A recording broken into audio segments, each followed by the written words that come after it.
So, Doom the movie from 1995, which 2005, sorry, Mm-hmm.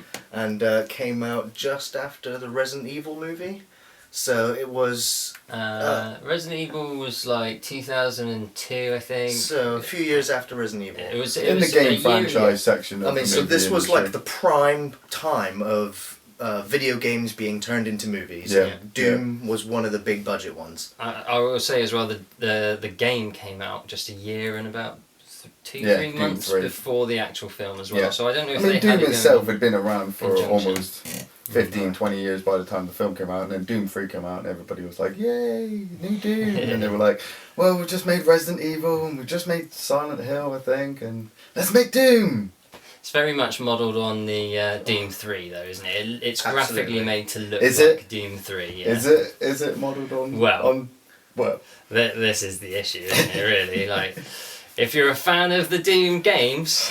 Well, let's just face it. I mean, Doom BFG edition has just come out, and it's packaged all 3 Dooms together yeah. as a collection piece.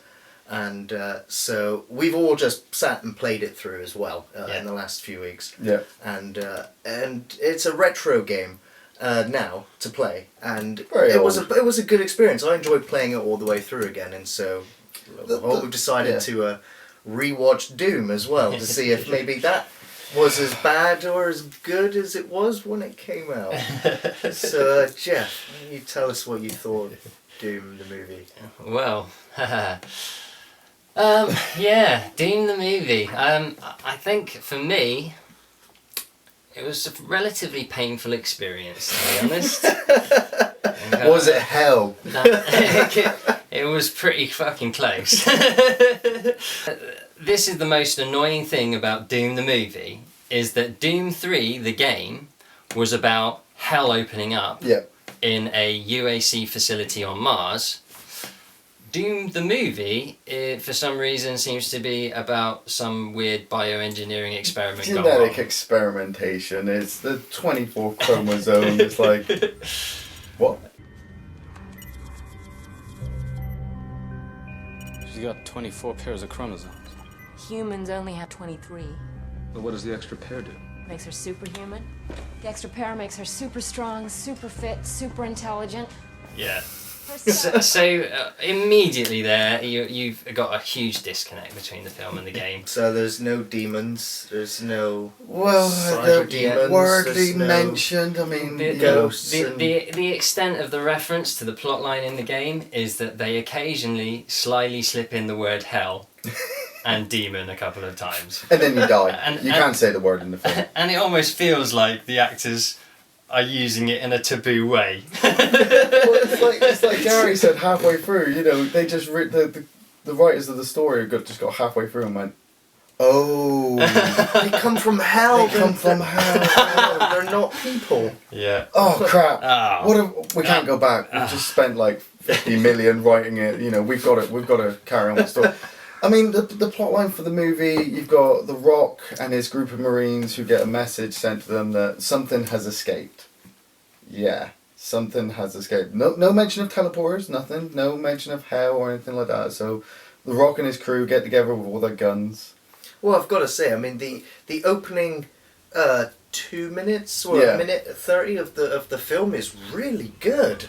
It's with all of the panic scientists running, the lights, the Yeah, camera work, okay, the music, yeah. the pacing, The first- the panic transmission, the door being breached behind you. That was tense. That was good. We've had a level 5 breach. Implement quarantine procedures immediately.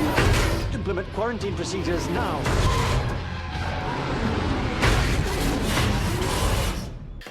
And then we cut to the half-naked Dwayne Johnson, the Semper Rock, Fi. Semper Fi on his tattoos, and the camera's panning across his naked torso, and he's sat at the computer terminal, and then No. It was no. It was the time where Dwayne Johnson was being noted as an actor. You know, they're just like, oh, let's stick him in Welcome to the Jungle, and let's stick him in Walking Tall, and oh, we're making Doom, let's stick him in that. Didn't he just do the Tooth Fairy? He's done the Tooth Fairy, yeah. And he played the Scorpion. That was it. The Scorpion came out, and everybody was like, oh, look, he can act. And it was like, but you're doing Doom. I mean, the main emphasis on Doom, the main original story was, guy goes up there with his squad. The squad get ripped to pieces because he's left on his own, and then he works his way through the facility on his own, finding out what happened. Yeah. Taking on all these zombies and monsters, and instead we get the Rock going up onto up to Mars through a teleporter, which was okay. You know, that little nod to the bit. With Dexter Fletcher as well in the wheelchair. Yeah. Calling himself Pinky. As a fan of the game, you're like, oh, really? He's in a wheelchair. It's just okay, I'll stick with it, you stick with it. And then they go out into the complex looking for survivors. This completely empty complex. There was an awful lot of padding in that film. There was a 5-minute sequence in the sewers. Oh god, the sewers. Yeah, okay, so... Sewers on Mars, Geoff? Yeah, oh man. There are so many scenes in that film where they throw up so many kind of continuity errors with what is actually going on. Yeah. And there are, I mean, for the first, say, 40 minutes of the film, it is sequential, head in your hands moments where you're like, what are they doing? They are screwing my favourite game. You know? and they are absolutely massacring this whole process. I just, like, the acting was awful. Oh. All the characters they had in there were unilateral, You didn't care. like, unidimensional. You didn't care. Yeah, you didn't give a crap about them, and they didn't add anything to the whole experience either, I don't think. In fact, it was much more like Resident Evil. Yeah. Sort of like a rip-off, really. Yeah, than it here's a group of people. Like Doom. They're all going to die, so just stick with it, wait for them to die. And you're just like... So the guy cuts himself because he says, God damn it. Okay, I want to know about his character. He's dead. What about the Chinese guy? He's dead. Yeah. The big black guy? Dead. You're just like, oh. Who's still alive? Reaper. And The Rock. Oh, The Rock's alive. The Rock's still alive. Well, at least they had a character, one character from the game actually appear in the movie. Did they? The Sarge. Sarge, yeah. And the Sarge in the game is it turns into one of the big bosses. Yeah, he does. He does. A better one saying that.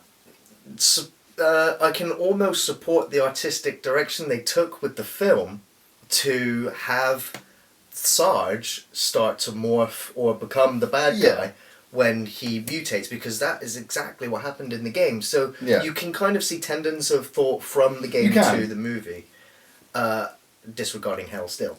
There are many nods in the film to the game. You've got Pinky, obviously. You've got the Sarge. The BFG is in there, and you're like, yes.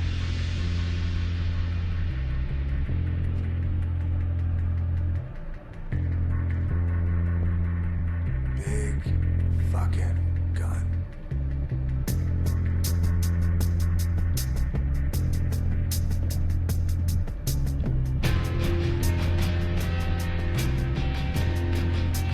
And then he uses it like twice, 3 times. Yeah. And Okay, but there were some Quite other a things in force there down. too. I mean, there's a scientist. Oh no, the guy called Carmack. Is actually the name of one of the ID founders and the guy who made Doom 3.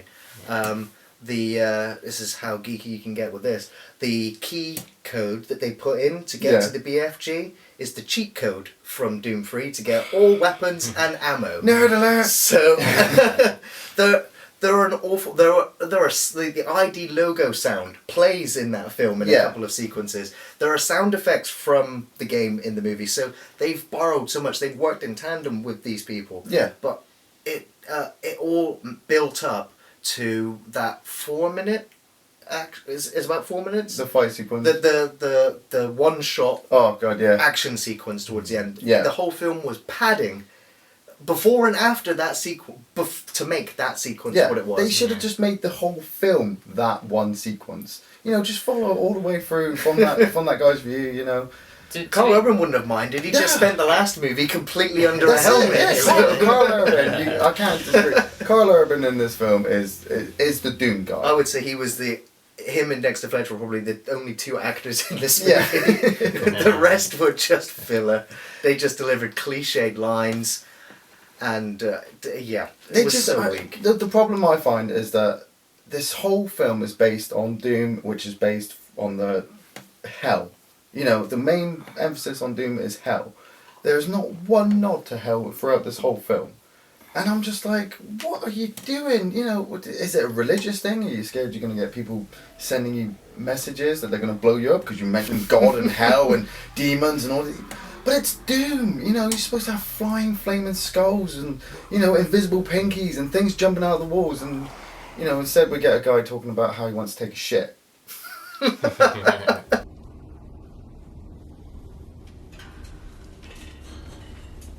This is bullshit, man. I enlisted to serve my country, not get grease protecting some corporation's goddamn science project. I gotta take a dump. What? Now? Yeah, unless you want me shitting my pants right here. And you're like, what? You're going to take a shit in the middle of a combat situation when you're surrounded by deadly enemies. You're going to take a shit. Yeah. I think that's probably the most annoying bit. Their artistic the license one? with the story, their artistic license with the story is one thing, and that is, it's irritating in itself. If you're a fan of Doom the game. But if you've never played Doom the game, and you've got no basis on which to compare, then the story as a standalone unit is passable to set up the action sequences. But you wouldn't watch a film called Doom unless you had some inclination. This is the whole point. Doom 3 was cool because it was one of those very few games where it was a real action horror. And it used to make you jump. And they would have sets of sequences. It was one of the most immersive first-person shooter games I'd ever played. It set a standard. It came at the end of a generation of a console generation life cycle, and it just said, hey, look at what we can do. This is a preparation for what can come. It was years in the making by ID, and they absolutely got it perfect. You know, for such a small team of programmers, they made a game that was a bit like Dead Space. Is an absolute must play in the canon of games. But it was the fan base, you know, people had been playing Doom for years, you know. It was the first person shooters, you know, run around, pick up keys, kill all the monsters, get to the next level. It was what bore Halo and you know, all these other great first person shooters.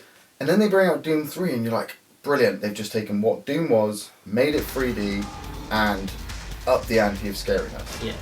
Then they bring us Doom the movie. All it was for me was a sequence of nods to the game. And it was a very expensive way of going to Doom players, hey, look at this, we can make a film which has got all sorts of bits and pieces from your game in. But, you know... Like Resident Evil. Like Resident Evil. But Resident Evil had, you know, at least a central character that you could kind of try to grow to love, you know? Whereas this, the characters are so transparent, so one-dimensional. And there's almost no backstory other than you know a little bit that his sister's working there. The backstory of the parents. That bit was so horrendously cheesy. and it's harsh to say that. That you know, summarises the movie, really. Is from moment to moment you're going, oh, really? You're going to do the story like this, are you? It's like, oh, it was embarrassing. Hide your eyes, embarrassing.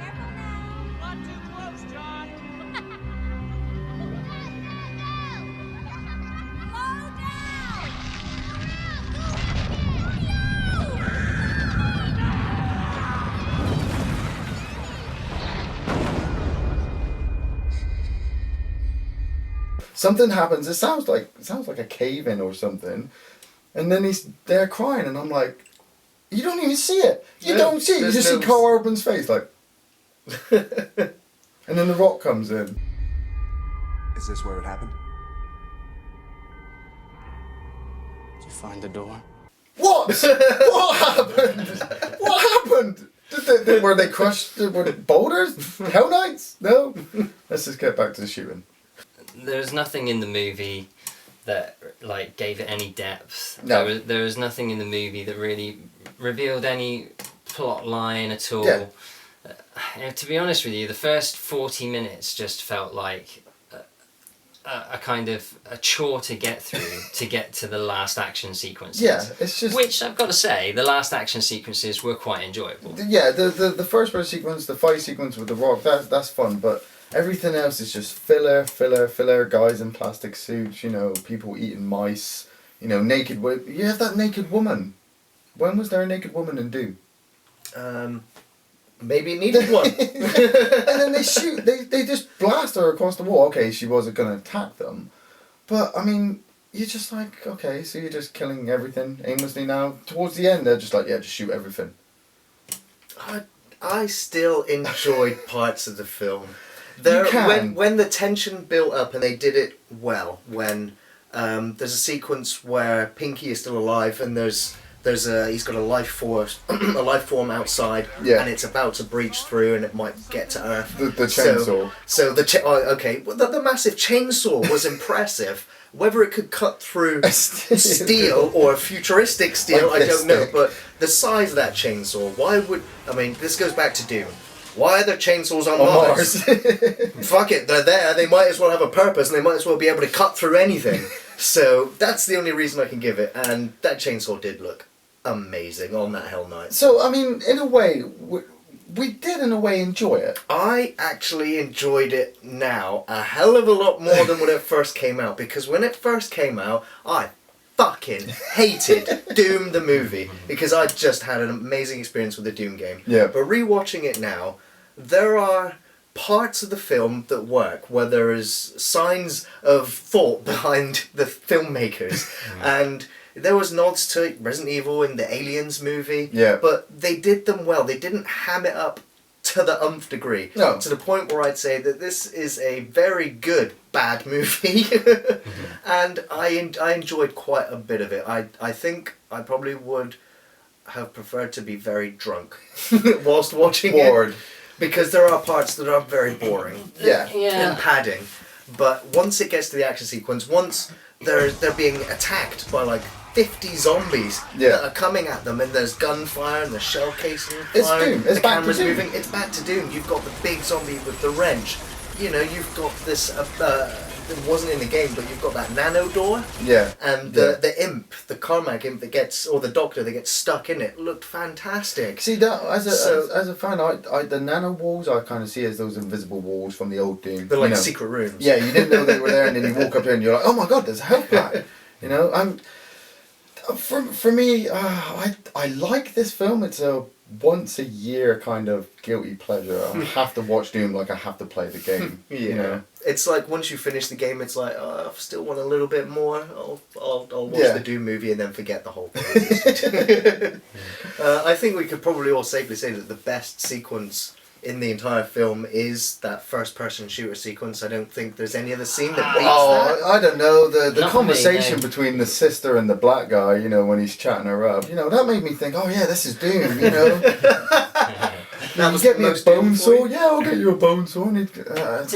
I gotta tell you, actually for me, there were some bits in the first-person shooter part which really annoyed me and ruined it for me. That bit where he drops that mine on the floor, where the frick that came from, I've no idea. Well, they had drops the grenades. mine on the floor, and then they do that really cheesy bit where I mean, it's a Hell Knight, it's not an imp, is it? A Hell Knight is like... It's already, he just killed it because it was carrying a chainsaw. You know, when have you ever seen a Hell Knight with a chainsaw? I don't know, but... There are so many bits that were so unbelievable that it just snaps you right out of it, and then you're just, you stop getting into the action, you're just like, oh, for fuck's sake. You know, that's so cheesy, it's unforgivable. My favourite scene was actually the final fight scene with Rock doing what he does best. Being a wrestler, and them having a good old martial arts style beat 'em up at the end.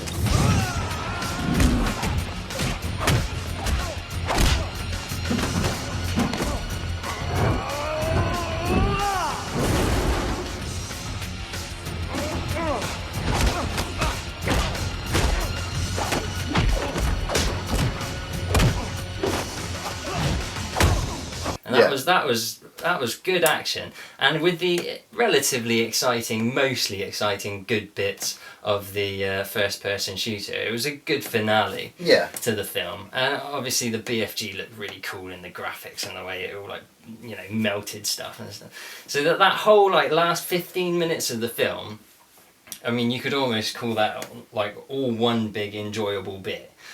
But there were just enough bits in the first-person shooter bit that I preferred the last finale. Yeah. But it's a guilty pleasure. So would you recommend it to other people? No, I wouldn't. As a Doom fan, play the games and enjoy the games. And if you want to experience, go and watch the film. There are no references to hell at all. That's a shame, but at the same time, if you're a rock fan as well, you should watch it.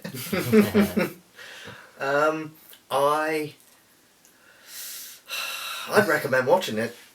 Really? Again, yeah, I mean, I think dig it out just like BFG. Go back and play the games and watch the movie again and just have some nostalgia for what was and possibly what could have been.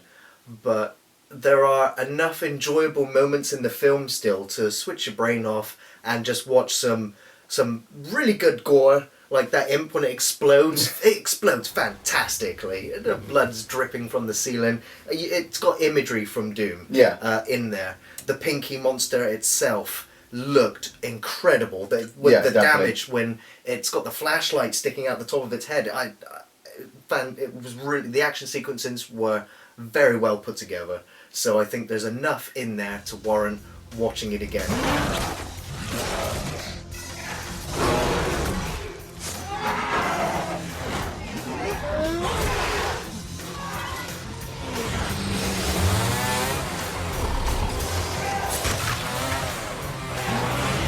If you enjoyed the other computer game films, if you liked Tomb Raider, Resident Evil, that sort of thing, then you'll probably enjoy this film just as much. Yep. It's the sort of thing that is a no-brainer. It's easy to pass a night away with some popcorn, a few friends around, and there'll be some entertaining moments in there for you.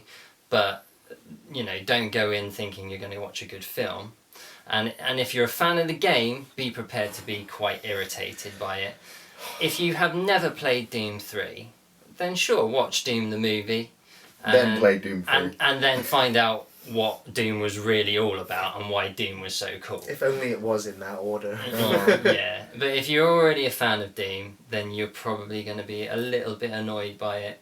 Possibly. Understandably so. It may be that you find just all the references enjoyable enough to get through the film. There's no hell references. Why? Why would you do that? For anybody else, I just couldn't recommend it. I would be embarrassed if I said to a 35-year-old housewife, "Oh yeah, you gotta watch it." A 35-year-old housewife. What are you doing? I'm doing the dishes. No, come and watch Doom the movie. What's it about? Oh, you'll see. Our guy taking the shit, taking drugs, hunting things.